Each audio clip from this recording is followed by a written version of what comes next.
Tonton video ini sampai selesai agar Anda tidak gagal paham.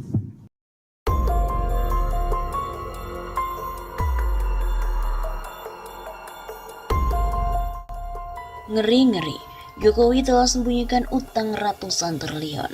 Ekonom senior Indef, Profesor Didik Rahbini menyebut utang negara terus membengkak dan disembunyikan, baik oleh pemerintah maupun oleh DPR. Hal itu diungkapkan oleh Didik pada diskusi daring Pergerakan Indonesia Maju atau PIM dengan tajuk Outlook 2021 National Economy Outlook yang dilansir dari Hops.id jaringan suara.com pada hari Jumat 15 Januari. Menurut Didik lagi, utang yang terus membengkak dan disembunyikan nyaris tidak dipermasalahkan oleh DPR, padahal jumlahnya terbilang sangat besar.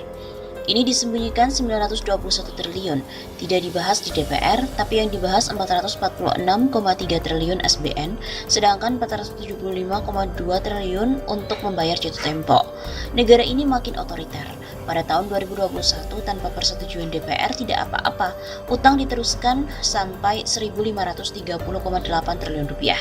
Mengubah utang tidak ada woro-woro di DPR. Didik secara tak langsung mengaku kecewa dengan capaian Jokowi di bidang ekonomi. Sebab, sejak 2 tahun terakhir, utang negara terus mengalami pembengkakan. Itulah mengapa dia mengatakan pemerintah sedang berjalan ugal-ugalan. Pemerintah ugal-ugalan sejak tahun 2019, zaman Jokowi utang itu terus bertumpuk-tumpuk, tidak pernah dikendalikan.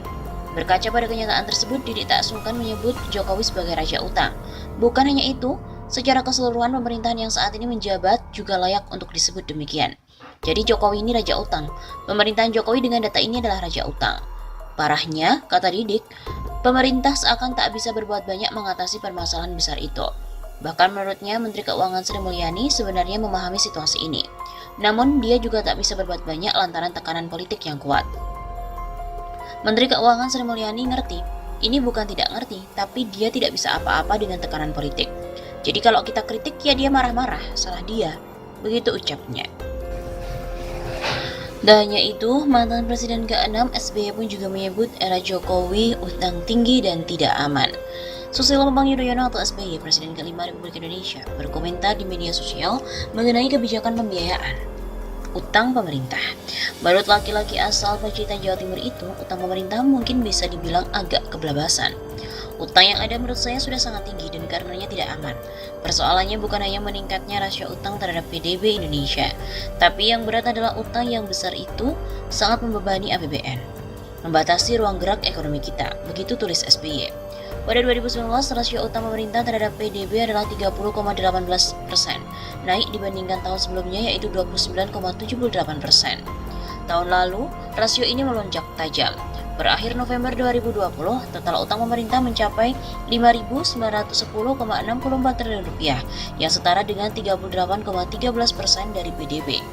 Namun 2020 sangat berbeda. Pandemi virus corona membuat pemerintah harus menjadi juru selamat. Pemerintah harus hadir baik itu di aspek kesehatan maupun sosial ekonomi, karena dunia usaha dan rumah tangga terpukul luar biasa akibat pandemi. Kenaikan utang tidak hanya terjadi di Indonesia. Pemerintah di hampir seluruh negara juga menggelontorkan stimulus fiskal yang tentu harus dibiayai. Dengan kondisi penerimaan pajak yang seret akibat ekonomi mati suri karena pandemi, suka tidak suka stimulus fiskal harus dibiayai dengan hutang. Akan tetapi, SBY menggarisbawahi bahwa masalah utang bukan hanya aman atau tidak aman. Yang dilihat dari rasio adalah PDB. Hal yang juga penting adalah bagaimana membayar utang itu, apakah bakal membatasi kemampuan pemerintah dalam bidang lain. Betapa berat ekonomi kita jika misal 40% lebih belanja negara harus dikeluarkan untuk membayar cicilan dan bunga hutang. Jadi jangan hanya berlindung pada persentase debt to GDP ratio yang dianggap masih aman dan diperbolehkan undang-undang. Bukan di situ persoalannya. Lalu bagaimana situasi utang pemerintah pada era SBY dan juga Jokowi? Apakah memang utang pemerintah sudah kebablasan?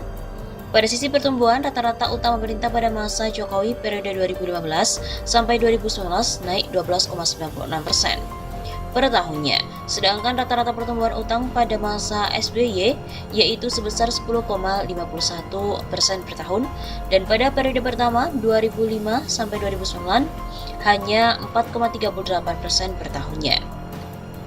SBY juga menyinggung soal pembayaran bunga utang yang membuat manuver APBN menjadi terbatas.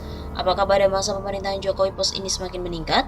Selama 2016 sampai 2019, rata-rata rasio pembayaran bunga utang terhadap belanja negara secara keseluruhan adalah 10,56% per tahun. Sedangkan pada 2010 sampai 2014 adalah 7,36% dan 2005 sampai 2009 ada di angka 10,83%. Rasio pembayaran bunga utang era Jokowi lebih tinggi ketimbang SBY periode kedua, tapi lebih rendah ketimbang pemerintahan SBY jilid pertama.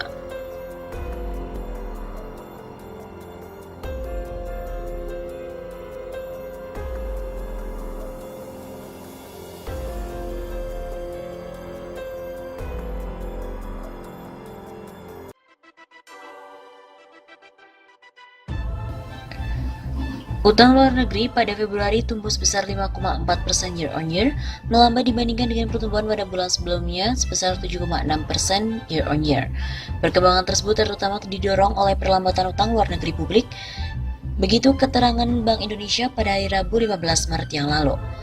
Lebih rinci lagi, posisi utang luar negeri pemerintah pada akhir Februari 2020 sebesar 200,6 miliar dolar Amerika Serikat atau tumbuh 5,1%, lebih rendah dari pertumbuhan bulan sebelumnya.